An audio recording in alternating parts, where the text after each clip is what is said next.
We've talked about using a microphone to capture the sound in the air and bring it into our DAW, or into our interface and then to our DAW. Another thing you're likely to record is going to be an electric guitar or electric bass. And a microphone was an input transducer that was converting the sound pressure variations into voltage variations. The pickup on an electric guitar or bass is also an input transducer, but it's functioning in a different way. And because of that, the levels are different and the type of signal is slightly different. And it poses some issues when trying to get the signal from a guitar or bass into your DAW. So I'd like to show you a couple options on how to actually connect and record an electric guitar or electric bass.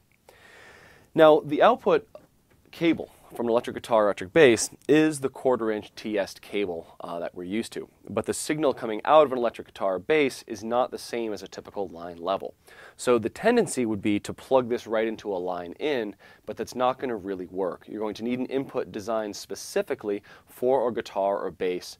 It might be called an instrument input, a direct input, or a high Z, high impedance input.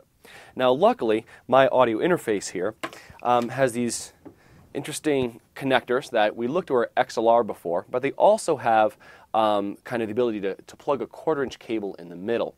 And we see right next to this, it says instrument underneath this. So this is an input designed specifically for an instrument and can be used to plug in a guitar or bass with a pickup.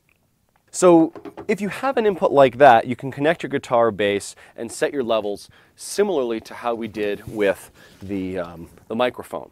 Now, phantom power will not be necessary. You don't have to power these via phantom power, so you won't have that kind of on-off switch that we had with the condenser microphone.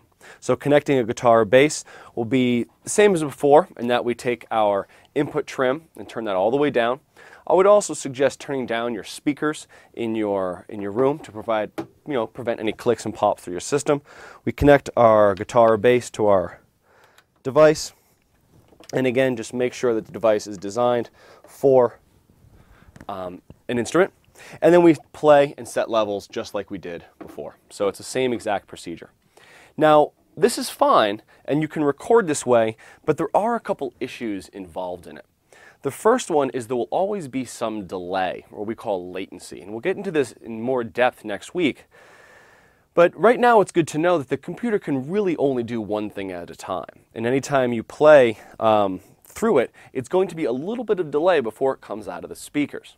Now, when recording a vocal or an acoustic guitar, it's not really a big deal because we hear ourselves in the air. If I'm singing, I hear my own voice. If I'm playing an acoustic guitar, I really hear the acoustic guitar in the air, and it's not really a problem that there is that slight delay.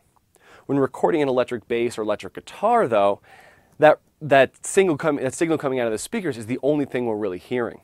And because it's delayed, it can really hurt the performance, and that there is that kind of lag, and you can never really groove when there's that bit of delay, or what we call latency. We'll talk next week on how to reduce some of that latency within the computer, but it will never go away entirely. So what this brings up is the need to monitor your signal outside of the computer. And monitor is a word we'll use numerous times in the class, but it means to listen, or listen to playback. In fact, the speakers you have in a studio are called your studio monitors, and the speakers on the stage facing you as you play are your stage monitors. So monitor is to listen. So when recording an electric guitar or bass, while you can plug directly into a computer, it's best to be able to monitor outside of the computer. And that's where an amplifier can really come in handy. So instead of plugging directly into the interface, we can use an amplifier so that we can hear the sound in the room and then go from that into our interface. Now, there's a couple ways we can accomplish this, and I want to go through a variety of ways. The first way would be to plug the bass or guitar into your amplifier and put a microphone in front of the amplifier and record that into your interface. And that's a very common way to record, and it really is a great option. The benefits of that is you'll get the sound of the amp, and really, the amp makes up an integral part of the sound of any electric guitar or bass performance. You never really hear the sound of the bass without the amp, you know? Just part of the sound. So recording with a microphone makes a lot of sense. The downside of that is that you will get the sound of your room in there. Remember, every time you're recording with a microphone, you're recording the signal, but also recording the room it's in. So if you're not in an acoustically perfect room, then you might not want to put a mic in front of your amplifier. Also, having a mic in a room it makes recording a bit harder. There's the chance of feedback with your monitors, there's the chance of just noise and moving around you here, so it's nice to be able to record direct. And by direct, I mean plug directly into your system, your interface, or into a DI box, or right into your amplifier, and using a line out. So you'll find many amplifiers allow you to plug into the amplifier and on the back have a line out. And let's look at how that would work. Again, when you're disconnecting your gear, you want to make sure that you turn the input gain all the way down and probably want to turn off your speakers as well. So I'll turn the input gain down on my interface all the way and I'll disconnect my bass. So we can plug our bass or guitar into our amplifier, and because it is an amp designed for bass or guitar, it's always going to work with an instrument input, right? It's not designed for a line input. This amplifier on the back has a variety of 1/4-inch connectors, and we want to make sure we use the right one. There is one that says line out, and that's the one you have to use. There are another two on the back of this one that say speaker out, and it's essential that you never hook a speaker output to any line in any of your gear. The speaker out are very, very high levels. They're designed to be hooked directly to a speaker and give you all that volume, so you really don't want to connect those to a line input. So I'm going to take the line out from my amplifier and plug it into my interface. And this is using a standard 1/4-inch instrument cable, a TS cable. Line out from the amplifier into the interface.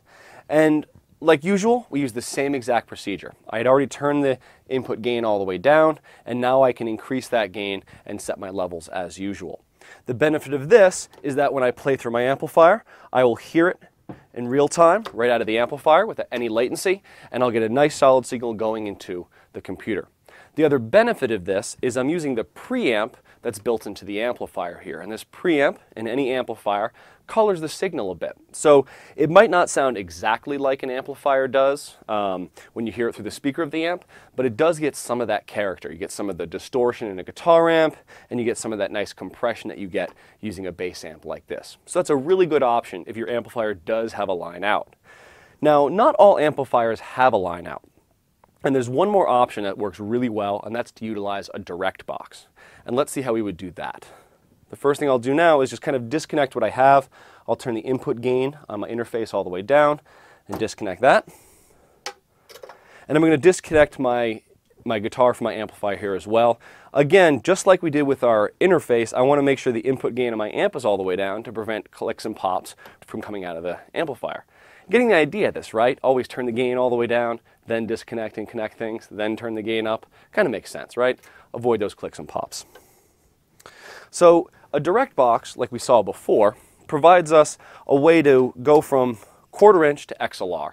And another thing that it does that's really important is it matches the impedance of a guitar or bass and allows it to be plugged into a line in. The level will still be very low, but it gets that impedance correct, which is that what they're really saying with the instrument in or the direct in. If we look at a direct box, we're going to see that it has two 1/4-inch jacks and one XLR jack.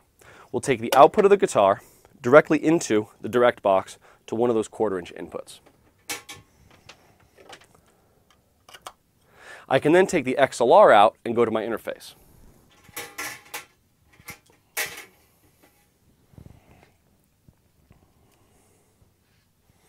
Now, because this is coming from a bass, the level will probably be quite low, and you'll have to use a little bit more gain than maybe with a microphone on your interface.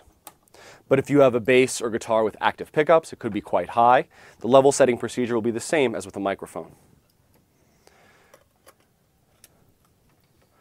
Now, we could just record like this, and the benefits of this also, if I not even use the amp at all, is I can use a short 1/4-inch cable, say very close to me, and if I have to go a long distance to the studio, I can use the long XLR cable, so we'll have that reduced noise so that I'm using a balanced cable for a long run, which is excellent. So even just this has some benefits. But since I do have that parallel output, that secondary 1/4-inch cable, I can go from there into my amplifier.